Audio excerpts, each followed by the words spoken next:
বন্ধুরা, আপনারা কি মফিজকে চেনেন? মফিজ মাসে 50,000 টাকা কামায়। মাসের 1 তারিখে তার ভাব দেখলে মনে হয় সে যেন বিল গেটসের আপন ছোট ভাই। বেতন পাওয়ার সাথেই তার মনে হয়, আরে আমি তো বড় লোক হয়ে গেছি। এরপর শুরু হয় তার রাজকীয় জীবনযাপন। 2 তারিখে দামি রেস্টুরেন্টের ডিনার, 5 তারিখে বন্ধুদের নিয়ে ট্যুর, আর 10 তারিখে নতুন মডেলের ইএমআইতে কেনা মোবাইল পকেটে নিয়ে ঘোরা। কিন্তু মাসের 15 তারিখ আসতেই মফিজের আসল রূপ বেরিয়ে আসে। তখন সে চুপসে যাওয়া বেলুনের মতো হয়ে যায়, পকেট একদম ফাঁকা। তখন চা দোকানে গিয়ে নাইম আর বুলবুলের কাছে ধার চাইতে শুরু করে, দোস্ত এই মাসটা কোনো মতে পার করে দে, পরের মাসে বেতন পেলেই দিয়ে দেব। মজার ব্যাপার হলো নাইম আর বুলবুলও মাসের মাঝপথে এসে ফকির হয়ে বসে থাকে। আপনারাও কি নিজেদের চারপাশে এমন মফিজ, নাইম বা বুলবুলকে দেখেছেন, নাকি মাসের শেষে আপনিও তাদের মতোই পকেট হাতড়ান? আমরা ছোটবেলা থেকেই শুনে আসছি চাকরি করে নাকি কেউ কখনো বড় লোক হতে পারে না। চাকরি নাকি আপনাকে একটা ভয়ানক ফাঁদে ফেলে দেয়, যা আপনার স্বপ্নগুলোকে শেষ করে দেয়। এই নেগেটিভ কথাগুলো শুনতে শুনতে আমাদের মনে এমন ভয় ঢুকেছে যে আমরা বিশ্বাসই করতে পারি না মাত্র 20 বা 30,000 টাকা বেতনের চাকরি করেও ফাইন্যান্সিয়াল ফ্রিডম অর্জন করা সম্ভব। আমরা ভাবি বড় লোক হতে হলে হয়তো লটারির টিকিট কাটতে হবে, কিন্তু আসল বাস্তবতা একদমই অন্যরকম। আজকের ভিডিওতে আমি আপনাদের এমন কিছু সিক্রেট বলবো যা জানলে আপনারা বুঝবেন বড় লোক হওয়ার জন্য লাখ টাকা বেতনের দরকার নেই, দরকার শুধু সঠিক আর্থিক প্ল্যানিং এর। চলুন জেনে নিই কিভাবে 20,000 টাকার চাকরিতেও মফিজের মতো ফকির না হয়ে স্মার্ট ইনভেস্টর হয়ে ফাইন্যান্সিয়ালি ফ্রি হবেন। প্রথম নিয়ম, রাতারাতি ধনী হওয়ার স্কিম বা ফাঁদ থেকে 100 হাত দূরে থাকুন। জীবনে বড় কিছু অর্জন করতে হলে শর্টকাট খোঁজা সবার আগে বন্ধ করতে হবে। ধরুন আমাদের সে পরিচিত মফিজের কথা। মফিজ একটি কোম্পানিতে চাকরি করে আর মাসে 20,000 টাকা আয় করে। এই টাকায় সে চাইলে খুব সুন্দরভাবে নিজের মাস পার করে ভবিষ্যতের জন্য টাকা জমাতেও পারে। কিন্তু তার মাথায় সবসময় একটাই চিন্তা, কিভাবে কোনো কাজ না করেই রাতারাতি বড় লোক হওয়া যায়। এই লোভের বশবর্তী হয়ে সে সোশ্যাল মিডিয়ার চমকপ্রদ বিজ্ঞাপনে পা দেয়। সে এমন কিছু বেটিং বা গেম অ্যাপে নিজের কষ্টের টাকা লাগাতে শুরু করে যেগুলো তাকে নিমেষেই কোটিপতি হওয়ার মিথ্যে স্বপ্ন দেখায়। বাস্তবে এই অ্যাপগুলোতে জেতার চান্স একদম শূন্য।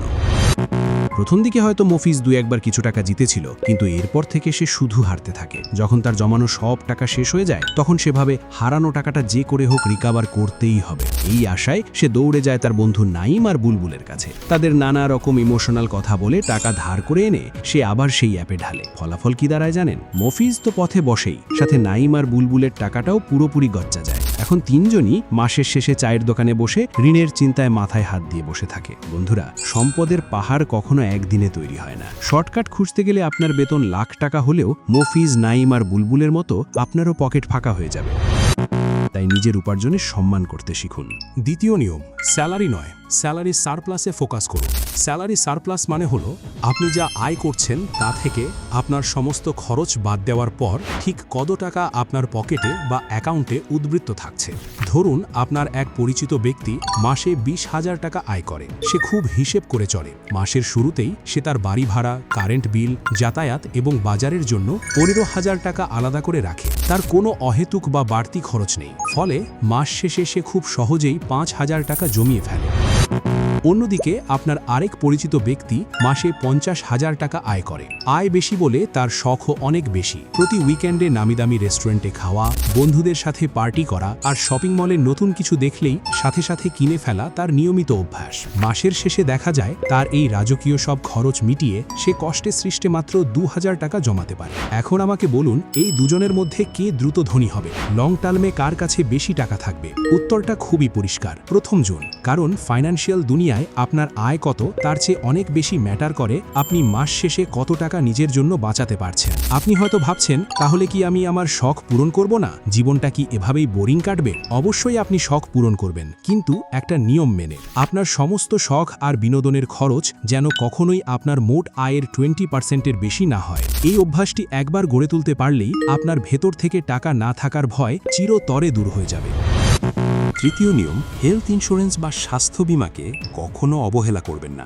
আপনি হয়তো ভাবছেন, আমি তো একদম সুস্থ, পরিবারের সবাই ভালো আছে, আমার ইন্স্যুরেন্স কিসের? কিন্তু বন্ধুরা, বিপদ বা অসুস্থতা কখনো আগে থেকে বলে আসে না।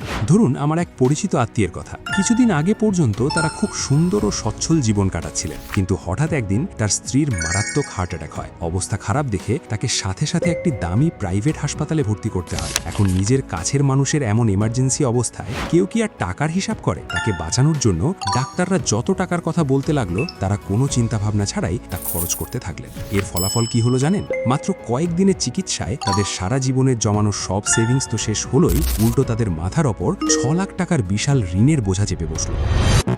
এবার একটু ভাবুন, যদি তাদের আগে থেকেই একটা ভালো হেলথ ইন্স্যুরেন্স করা থাকতো তাহলে ক্লেম করেই তারা এই বিশাল খরচের ধাক্কাটা অনায়াসেই সামলে নিতে পারতেন। বছরে হয়তো আপনার মাত্র 12 থেকে 15,000 টাকা প্রিমিয়াম যাবে, কিন্তু এই সামান্য টাকাই আপনাকে লাখ লাখ টাকার মেডিকেল বিল আর ভয়াবহ ঋণের ফাঁড় থেকে বাঁচিয়ে দেবে। মনে রাখবেন, একবার বড় ঋণের জালে জড়িয়ে পড়লে আপনার ফাইন্যান্সিয়াল গ্রোথ পুরোপুরি থেমে যাবে। চতুর্থ নিয়ম, আয় বহুগুণ বাড়াতে চাইলে নিজের স্কিল বা দক্ষতা বাড়ান। দেখুন, আপনি যদি শুধুমাত্র আপনার 9টা থেকে 5টার চাকরির উপর নির্ভর করে বসে থাকেন, তবে আপনি কখনোই খুব দ্রুত আপনার আয় বাড়াতে পারবেন না। একটা নির্দিষ্ট পজিশনে আপনার বেতন হয়তো বছরে একবার বা বড়জোর 2বার বাড়বে, কিন্তু বারবার তো আর বাড়বে না। তাহলে উপায় কি? উপায় হলো আপনার চাকরির ডিউটি শেষ হওয়ার পর, অর্থাৎ বিকেল 5টা থেকে রাত 9টার সময়টাকে সঠিকভাবে কাজে লাগানো। এই সময়টাতে আড্ডা না দিয়ে এমন নতুন কোনো স্কিল শিখুন যা থেকে আপনার একটি রেগুলার সাইড ইনকাম আসতে পারে। উদাহরণস্বরূপ, বর্তমান ডিজিটাল যুগে ভিডিও এডিটিং, গ্রাফিক্স ডিজাইন কিংবা 2D অ্যানিমেশনের প্রচুর চাহিদা রয়েছে। আপনি অনলাইনের বিভিন্ন প্ল্যাটফর্ম থেকে খুব সহজে এগুলো শিখে নিতে পারেন। স্কিলটি ভালোভাবে আয়ত্ত করার পর বিভিন্ন ক্লায়েন্টের কাজ শুরু করুন। প্রথম দিকে আপনি নিজেই সব কাজ করবেন, আর সেখান থেকে আসা টাকাটা আপনার এক্সট্রা ইনকাম হিসেবে জমতে থাকবে। এরপর যখন কাজের চাপ অনেক বেড়ে যাবে, তখন আপনি চাইলে কর্মী নিয়োগ দিয়ে ছোট একটা টিম বা এজেন্সি বানিয়ে ফেলতে পারেন। ঠিক এভাবেই শুরু করা আপনার ছোট্ট একটা সাইড হাসেল একদিন বড় একটা প্যাসিভ ইনকামের সোর্স হয়ে দাঁড়াবে। আর তখন আপনার এমন একটা অবস্থা তৈরি হবে যে আপনি চাকরি ছেড়ে দিলেও আপনার আর কখনোই টাকার অভাব হবে না। পঞ্চম এবং সবচেয়ে গুরুত্বপূর্ণ নিয়ম, আয় বাড়লে নিজের ইমোশন বা আবেগকে কঠোরভাবে কন্ট্রোল করুন। ফাইন্যান্সিয়াল দুনিয়ায় একে বলা হয় লাইফস্টাইল ইনফ্লেশন। ধরুন, আপনার অফিসে প্রমোশন হলো, বেতন 1 লাফে অনেকটা বেড়ে গেল, অথবা নতুন কোনো স্কিল কাজে লাগিয়ে আপনি আপনার সাইড হাসাল থেকে বেশ ভালো একটা এক্সট্রা টাকা আয় করা শুরু করলেন।